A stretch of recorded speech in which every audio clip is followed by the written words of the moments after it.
I Kriminalforsorgen vil vi have mere fleksibilitet. Vi vil dele viden med hinanden og blive bedre til at arbejde på tværs. I den nye organisation er der forskellige måder at være fleksibel på. Igennem vores arbejdsliv skal vi prøve flere funktioner, gerne på forskellige institutioner.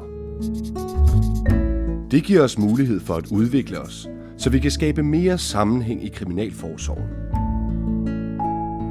De af os medarbejdere, der har en fast arbejdsplads på områdekontoret, skal koordinere på tværs af institutionerne, have en god helhedsforståelse og være med til at bevare et stort overblik.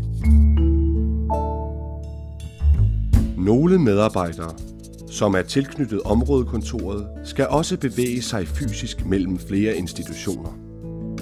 Man har sin chef og sit faglige fællesskab i områdekontoret og virker til dagligt ude på institutionerne. Medarbejderne på institutionerne arbejder tæt sammen med kolleger fra områdekontoret. På den måde kan vi undgå hver især at opfinde den dybe tallerken. Vi vil lave en bedre kriminalforsorg.